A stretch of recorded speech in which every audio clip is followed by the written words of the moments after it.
Hi folks, we're on the Atari 2600 this time. My name is Nick and we're going to be playing a game called Sky Jinx, published by Activision in 1982, which was programmed by Bob Whitehead to do quite a few of these games there. So you're in a plane called a Server Sky XP-41 and you just fly around different pylons as quickly as possible. So four different courses to rotate around, and there's a random course also.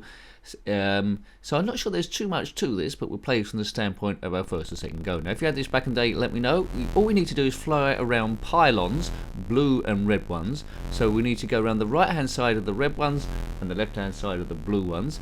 We need to get quick as time as possible. Don't bump into hot air balloons. Crashing into trees and other obstacles like those hot air balloons there will cost you time. Much like if you're going on holiday, if the plane crashes into something, it's going to cost you a little bit of time. Maybe a lot of time, maybe forever. But anyway, so it's nice and gentle, nice plane sounds here. By pressing up and fire button, you can go quicker. By taking your hand off of that, it will slow down. So first of all, you want to go nice and gentle to get the hang of it, which I'm doing here, and it seems fairly easy. You see the time is ticking up in the top middle, and also the amount of pylons we got left over counting down as well. So I've done it in a time of 42.53, and I was just poodling along, so the chances of you beating that, I'd imagine, are quite high. We'll do the different modes there, but I think they just dictate how long the course is. Here we got to go around 50 of them. Maybe we can speed up a bit later on. By increasing acceleration, the plane does go a little bit higher, which can be seen by the shadow underneath. And that's it really. So it's probably best with two of you here to see who can get the best time. By narrowly cutting across the pylons will get you the best time, but you've got an increased chance of crashing into stuff. The plane will never like blow up or anything, it will just cost you time, as we said. So it could be a plane, could be a car. In this instance it is a plane. A fairly basic cartridge from back early 1980s before things got super advanced. They didn't get that advanced with Atari 2600, did they? Please subscribe if you haven't already. We are just having a bit of fun with stress busting. This is a departure from the stresses of everyday life in the world, of which there are many. So just step into this virtual reality sort of like chamber and share in the nincompoopery and the nostalgia of memories of the game that you had, or you know, or at least you lived in the era. You might not have had this particular one. I don't think this came out on the ZX Spectrum, which I owned around about this time, but yes, I don't think there's going to be much variation at all. So nice shadows. Doesn't have that on many games. A lot of the Atari 2600 games were like a black background. This is a nice green. Not many that have got green in it. Demons to Diamonds, I think, was a weird game that had a green background on certain occasions. So thank you to the subscribers. Huge thank you to the members. If you want to be a member, see what games we're reviewing in the following week, then write that down. Well, hit the join button. Doesn't join you straight away, of course. There's a few things to do there. So if you want to check that out. So 120.58. See if you can beat that, baby. I wonder if you can. You might be able to. You might not. Anyway, I won't rate you. So this time, the third course, we are doing 75. We're starting off there. So the gameplay is not varying at all. The different modes is just whoops, cost some time. The different modes is just altering the length of the course. So in the cassette thing, or the box, it's probably best that you wrote down your fastest time and try and beat them each occasion. It could be used, this game, to calm the brain, give you something to concentrate on, calm the nerves, so it might work well there. Many kids would have played this, I'd imagine. I would have been, what would I have been, 8 coming up to 9 years old. So if I had this on the big TV, it would have been quite nice, seeing that plane go backwards and forwards, or left and right, so to speak. You're never going to run out of fuel. It's not like River Raid. River Raid is a bit more advanced, but the plane is a similar size. Whoa! See, you crash. These hot air balloons are quite solid, aren't they?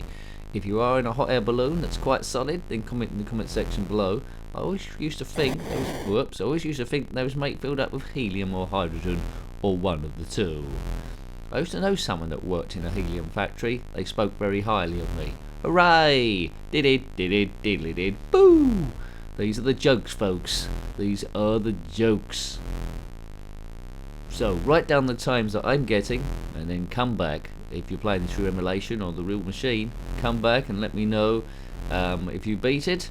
I'm playing in PAL, so if you're NTSC, I think it's called anywhere else, you might be moving quicker, so have a slight advantage anyway. But see if you can beat it. Put your best times below. If you want to see other Atari 2600 games we've had a look at, as I say, they're never walkthroughs, but if you want to see them, there's a link to those in the description below. Or if you're a bit lazy, I want to see everything, click on my username, takes to the channel page, lots of links there. Click on the playlist tab, Atari 2600 will be there, along with lots of other playlists of different systems, and there's links also to the X page and the Facebook page if you want to join in the fun there. And we put links up when new games go up or new videos. Click on the bell notification if you want to be notified of new stuff going up, and occasionally if the YouTube system works you'll get notified. Yeah, there we go. So that was 2 minutes 14.98. So you decide what particular venture that you want. Shall we do the longest one? Not sure if I want to. Right, section 4. 99 this time. 99 red pylons. Maybe half of them are blue. Why, I'm going to fly around them. Hopefully yes, something blue. Well done, Nick. That was seamless. Right, so it's the blend of going quick and getting around the pylons. They are random. Well, I don't think they are random. I think they're in a set position on these ones rather than the random course. But as soon as you've gone around one pylon without knowing where the other one is, just zip across as quickly as you can. Time is of the essence, baby. So there's only one obstacle, and that's the balloon. Apart from the trees, so there's only one moving obstacle, is the balloon. Then you've got the trees, 2 pylons, red and blue, and that is it. It's not the most exciting thing in the world.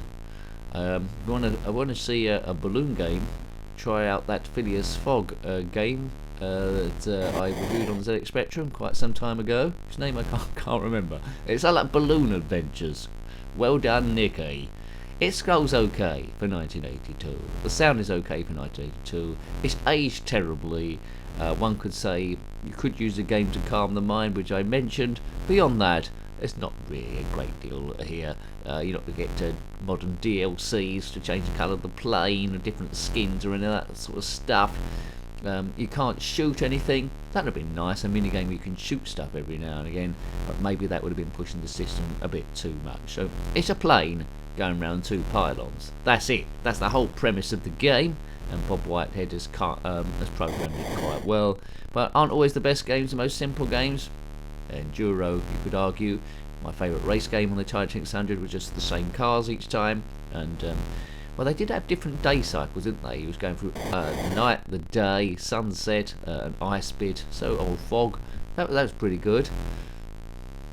I'm not sure they did have an ice bit really, or I'm getting mixed up with the reboot from Ross Games, which we've also reviewed. Have a look at that. Enduro. Boo boo boo boo boo boo boo. I do a bit of the voice work in that Enduro game. Well, the Ross Games one anyway. Yes. Anyway, check that out. There's a review of it somewhere. Yes. I think I'll go 3, 2, 1, go! Or checkpoint or something. Biff. Oh man. Caravan. So the only reviews to be about 10 minutes long. I think we've seen enough here. You've probably seen enough for about 2 minutes. You know exactly what this game offered, which wasn't a great deal. But it would have been nice to have in your collection. It's a nice piece of retro magic, I suppose. And there we go. But if I had to name my top 10 Atari 2600 games off the top of my head, this one probably wouldn't get into it, although at the same time it's pretty nice to see. We've got 7 pylons left, 6 pylons left, 5, 4, now the man in front of us, 3, 2, 1, Thunderbirds. Thunderbirds are go. Anywho, hope you liked to have a look at that one. Basic as it was, bit of a nostalgia buzz, but Oh, I suppose you could go back to it to ease a bit of stress there, but it's not a AAA super game. So I hope you liked that one. That was Sky Jinx on the Atari 2600, published by Activision in 1982, programmed by Bob Whitehead. Got any comments about this game, similar games, or anything retro or Atari 2600? Then put that in the comment section below. It does add a bit of activity to proceedings. Until next time, take great care of yourself and are very fond. Goodbye. Goodbye. I used to know someone that worked in a helium factory. They spoke very highly of me. Hooray! Did it, diddly did, boo!